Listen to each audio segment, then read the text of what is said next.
RF News. Like and subscribe. Jadi menarik dulu ke belakang ceritanya soal berijazah atau ijazah palsu atau ijazah asli. Sebenarnya ketika Bambang Tri memantik, di sini ada Kang Ria, di sini ada Mas Pasca, ada lagi kawan satu Effendi Saman. Yang membawa Bambang Tri itu adalah saya. Hingga akhirnya muncul permukaan. Waktu sidang pertama saya hadir. Jadi ceritanya Jokowi undercover kedua, izinnya semua di saya sekarang. Kalau mau diterbitkan, Kang Dindin tahu waktu saya bawa ke beberapa jenderal, mau nggak menerbitkan Jokowi undercover di Sumbawa 30. Saya bawa Bambang Tri dari Jakarta. Dia dalam pencarian. Dia dalam pencarian. Saya simpan dia di kukusan, nggak ada yang tahu. Selama 6 bulan. Saya kontrakin. Tapi 6 bulan saya capek bawa dia. Saya punya relasi dia itu karena dia jurnalis. Dia jurnalis wawasan, pernah di wawasan. Dia pernah di Jakarta Shimbun, koran Jepang.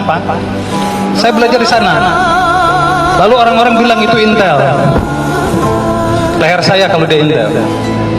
Kenapa saya tertarik dengan beliau? Karena begitu dia di penjara pertama Jokowi undercover 1, dia pulang istrinya hamil. Lalu anaknya datang berpulang di sekolah, Pak saya diperkosa polisi. Di situ saya mulai interest. Tapi saya nggak kuat bawa dia. Saya bawa ke senior saya, namanya Yus Sumadi Praja, di tempat di ABC. Sejak itu saya bawa dengan Kang Pasca, dengan Effendi Saman. Apa yang terjadi? Di penjara yang satu, ini cerita aja, karena nanti ada kaitan dengan sini. Dia bilang, ini ada kesalahan saya masuk penjara. Karena di dalam buku Jokowi undercover 1 itu tidak sama sekali menceritakan bahwa Jokowi anak PKI. Bahkan Jokowi anak Sulami, pendiri Gerwani. Yang salah adalah Kompas. Waktu itu Aiman. Bahwa Jokowi menulis di Jokowi, Bambang Tri menulis bahwa Jokowi anak Sulami. Padahal itu hanya mengutip pembandingan bahwa Sulami adalah tokoh Gerwani. Nah Aiman itu kita tuntut, nggak tanggung-tanggung, 1 triliun. Cuma saya, perjalanan berubah. Dia bertemu dengan beberapa orang, termasuk ketemu Gus Nur di Malang. Siapa yang berangkatin ke Malang? Saya. Ini saya buka aja di sini, karena saya rekan ini jaraknya sama nih. Kecuali ada intel ya, silakan tangkap saya. Jokowi undercover 2 diserahin ke saya. Hanya Aindra yang bisa menerbitkan buku ini, tanpa sepengetahuan saya tidak bisa. Kata Bambang. Diteleponlah saya sama Gus Nur, belum tangkap nih. Mas Aindra, saya terbitin sekarang buku Jokowi undercover 2. Masih ada di saya datanya semua. Oh enggak, Gus Nur. Karena kalau diterbitkan sekarang, konyol. Apa yang terjadi? Makanya Kang Tia bilang bahwa Bambang Tri di penjara bukan karena buku. Soal muhabalah bersama Gus Nur di sidangnya pun begitu. Dan Gus Nur tiba-tiba di perjalanan merasa dijebak sama Bambang Tri. Yang untung siapa? Para YouTuber. Kenapa saya bilang YouTuber? Mungkin Bang Edi belum ngambil waktu itu. Di YouTube hanya 20 menit kalau nggak salah dia ditangkap di Hotel Sofian. Waktu itu sama pelukis teman saya. Bro, gua ditangkap. Iya, cepat aja beres. Tanjung. Jadi saat ditangkap, dia datang ke Jakarta gara-gara preskon sama Egy Sujana dan kawan-kawan. Jadi putuslah harapan saya untuk meluruskan dia dengan jalan yang benar. Begitupun Bang Pasca, udah enggak, biarin aja dulu. Nah, di dalam perjalanan ini saya sempat bilang, ayo saya modalin untuk bikin diskusi soal ijazah palsu. Nggak ada satupun aktivis yang respon. Kang Tia pernah saya bilang kan, mau pro demo siapa? Saya mau siapin gedungnya. Nggak ada yang mau. Ini ngomong aja, karena saya 6 bulan bersama Bambang Tri. Nah, ketika ada soal hanya Bandung nih yang berani bilang gitu, kan sebenarnya ini soal ini sindiran bener ini. Bahkan anaknya pun sekarang kan Roy Suryo membongkar, tidak ada dalam foto ijazahnya anaknya. Jadi teng manuk teng, kata orang Sunda, anak merangkuk kunjungan. Ya kan? Oke. Jadi begitu Kang Mehmet ngirim ke saya, serius nih Kang, serius katanya. Lalu dia bilang siapa yang mau datang, saya datang sendiri.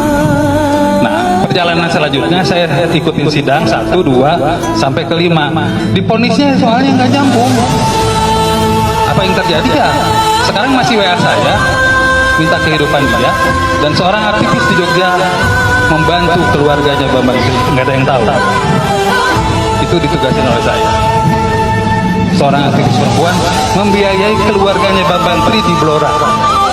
Oke, sampai sini saya hanya ingin gambarin ketika kawan-kawan Kang Tia bersama Mat Kepal, ya oke, itu saya bilang sampaikan, ini biaya murah untuk menurunkan Jokowi. Apa itu? Ijazah palsu. Nggak ada yang bergeming. Semua nggak ada yang bergeming. Bahkan Kang Rijal sudah saya bilangin, Kang, saya punya 8 tuntutannya, tapi di luar urusan hukum. Saya sampaikan di sini soal ijazah ini berbahaya. 1, kalimat Kang Tia kan tadi jelas, saya, tapi Kang Tia salah ngomong. Kepala saya jika ijazah Jokowi asli, sebenarnya kalimatnya gitu. Kepala saya jika Jokowi bukan palsu ijazahnya. Kalimatnya gitu. Karena Bambang Tri ini cerdas. 1, nomor palsunya aja tahu. Nomor ijazahnya aja tahu. Siapa yang dipalsu? Hari Mulyono. Itu UGM. Saya udah investigasi. Begitu investigasi di Jogja, saya udah mau diterima sama Humas UGM, Bambang Tri ditangkap di Jakarta. Angkatan 85 sekarang nggak mau ngomong. Angkatan 85 udah nggak mau ngomong. Pertama, takut. Kedua, ada yang sudah jadi komisaris. Ketiga, ada yang sudah aman. Dosa besarnya siapa? Yang sekarang menjabat setlet. Dia adalah rektor aktif waktu itu. Dia tahu banget. Ya. Nah, saya cerita sedikit aja. Mungkin Mas Pak Dindin dengar. Sutioso waktu itu kepala bin. Beli buku Jokowi Undercover 1. Lewat siapa? Lewat intelijen. Intelijen siapa? India. Kan gila. Harganya berapa Bambang Tri? Harganya 5 juta. Buku harga 150.000. Lalu Kang Yaya, Jenderal Yaya ngomong, saya pernah punya buku itu. Tapi sejak buku itu saya pegang, saya dipanggil atasannya. Siapa? Wiranto. Dia nggak pegang. Nah, ini bikin aslinya mau nih, ada Bambang Tri. Saya kasih PDF-nya. Kalau mau di sini, saya kasih PDF-nya 1 dan 2. Silakan mau disebarin. Yang menarik, saya sedikit meloncat soal Singapura. Bapak-bapak, ibu tahu kan anak-anak Jokowi semua di Singapura kan? Nah, ada siapa di sana? Jokowi kan tukang kayu. Lalu kok anaknya di Singapura semua? Ya ada neneknya di sana. Siapa neneknya? Ketemu sama Luhut Binsar waktu itu jadi dubes. Dubes zaman siapa? Zaman Habibie. Siapa yang angkat dubes Habibie? Yang ngawat Luhut Binsar jadi dubes Habibie. Siapa waktu itu? Karena ini agak rahasia sebenarnya. Nanti akan ditonton. Pasti saya akan dicari. Yang menjadikan Luhut Binsar jadi dubes seorang menteri lewat siapa? Kang Pasar tahu, nanti ngomongnya off the record.